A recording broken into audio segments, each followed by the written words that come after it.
Bonjour, dans cette vidéo je vais vous parler des origines historiques de Noël. Cette célébration commence il y a bien longtemps, bien avant l'Empire romain. Nous voyons déjà l'origine à l'époque de Nimrod.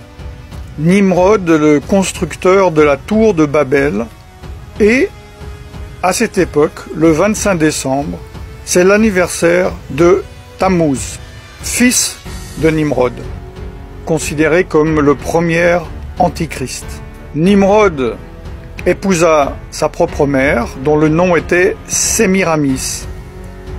Après la mort de Nimrod, Sémiramis affirma qu'un conifère mature avait poussé en une nuit d'une souche d'arbre mort. À chaque anniversaire de sa naissance, elle affirmait que Nimrod visiterait l'arbre à feuilles persistantes et y laisserait des cadeaux. Le 25 décembre était donc cet anniversaire. Nimrod, donc, que l'on peut appeler également le Seigneur de Noël. En Égypte également, c'est la célébration du culte du dieu soleil, Ré ou Ra, et d'Osiris, dieu de la fertilité. En Perse, c'est le culte du dieu soleil Mitra.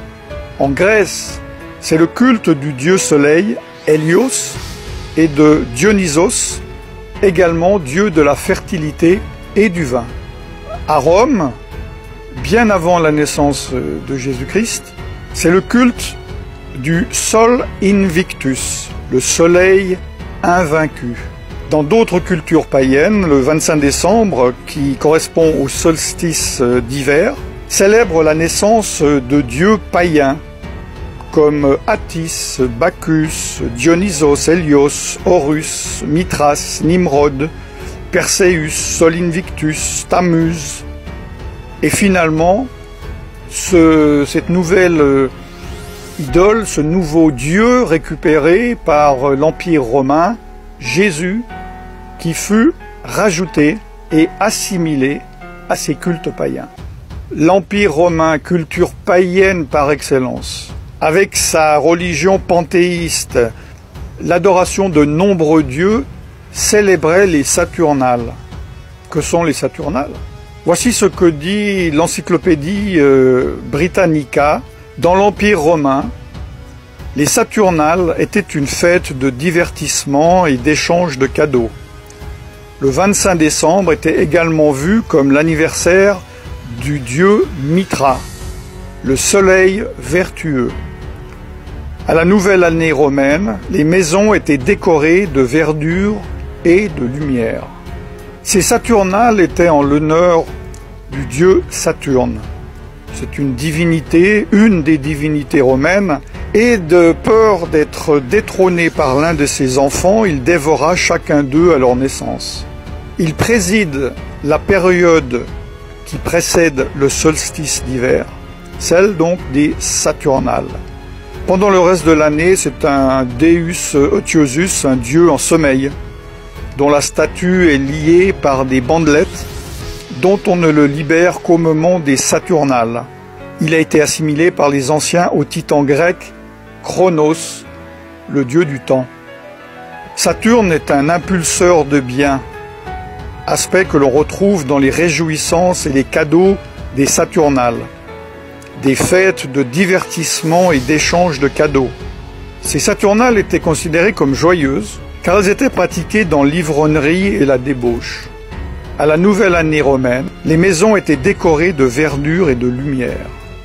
La nouvelle religion romaine, fraîchement créée par l'empereur romain Constantin, a mélangé les pratiques et les croyances de la Bible avec celles occultes de son empire, et il a adopté et adapté cette fête païenne. Cela s'appelle le syncrétisme.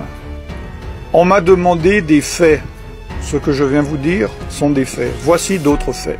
Noël, par exemple, a été illégal aux États-Unis d'Amérique jusqu'au XIXe siècle, étant considéré comme elle est, c'est-à-dire une ancienne fête païenne.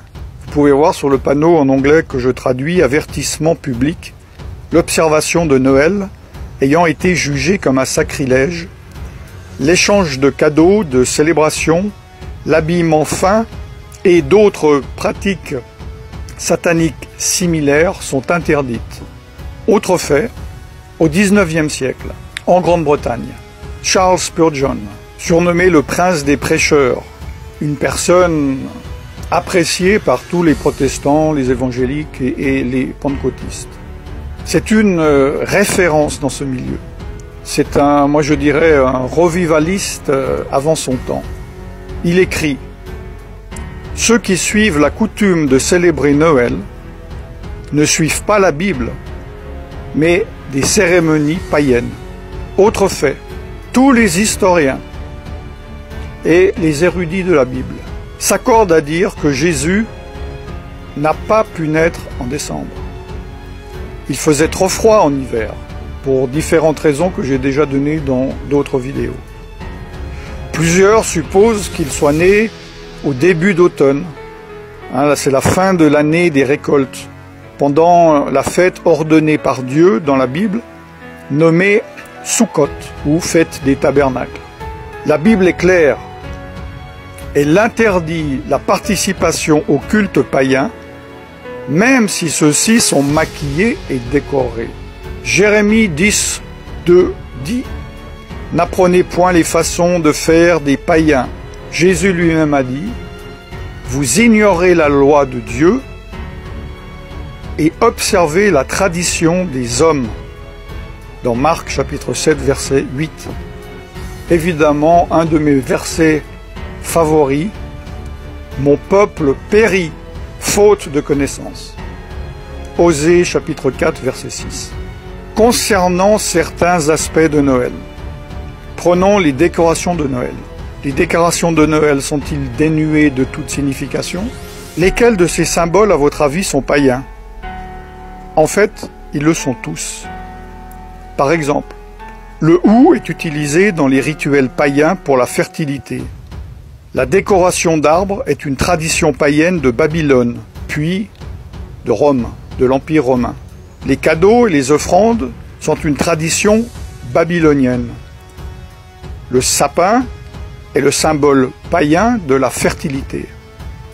Même les bûches de Noël, est une coutume païenne de sacrifice sur le bûcher. Venons-en au Père Noël, tellement aimé des petits et des grands.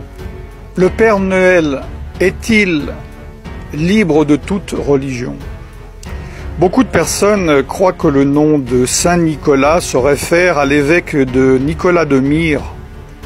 J'en ai déjà parlé dans d'autres vidéos. Mais les historiens déclarent que ce personnage est une pure légende. D'ailleurs, dans les années 70-70, le Concile Vatican II a formellement déclaré qu'aucun évêque de l'Église catholique romaine du nom de Nicolas n'avait jamais existé. En anglais, la langue la plus utilisée du monde, le Père Noël est appelé Santa Claus. Santa, dans les jeux ésotériques, est l'anagramme de Satan. Selon l'encyclopédie, le nom de Santa était le surnom pour le Nimrod, dont je vous ai parlé en Asie mineure, qui avait les caractéristiques d'avoir une longue barbe, une reine, pas la femme d'un roi, mais l'animal, sans oublier qu'il est né, comme je vous l'ai dit, le 25 décembre. Le Père Noël est connu dans notre culture comme étant éternel. Comme un Dieu, il connaît toutes nos actions. Comme un Dieu, il juge nos bonnes ou nos mauvaises actions. Il est donc représenté, sans que les personnes ne se rendent compte, comme étant omniscient, omniprésent et omnipotent. Ces qualités n'appartiennent qu'à Dieu lui seul. Les enfants prient Santa afin qu'ils obtiennent des cadeaux, des faveurs, des bénédictions, au lieu de prier Dieu. Comme j'espère vous le savez, le Père Noël, sous sa forme actuelle, joviale, obèse, a été créé de toutes pièces dans les années 30 par la société Coca-Cola pour vendre ses bouteilles de boissons. N'oubliez pas, chers frères et sœurs, que la parole de Dieu dit « Je suis l'Éternel votre Dieu, et tu n'auras pas d'autre Dieu que moi ». Exode chapitre 20, versets 2 à 3. Dieu également a fixé des fêtes. En tant que chrétien, vous pouvez très bien dire qu'elles ne sont pas applicables vu que vous êtes sous sous la nouvelle alliance. Je ne vais pas traiter de cela. Si vous ne comprenez pas les choses de Noël, vous ne comprenez pas encore ces choses. Mais Dieu, dans Lévitique, tout le chapitre 23, a parlé de ces fêtes, les temps que lui-même a fixés, son calendrier. Le calendrier du Dieu dont vous dites être son enfant. Pourquoi vous rassemblez-vous dans le calendrier que Satan a fixé, au lieu de vous rassembler dans le calendrier que Dieu a fixé?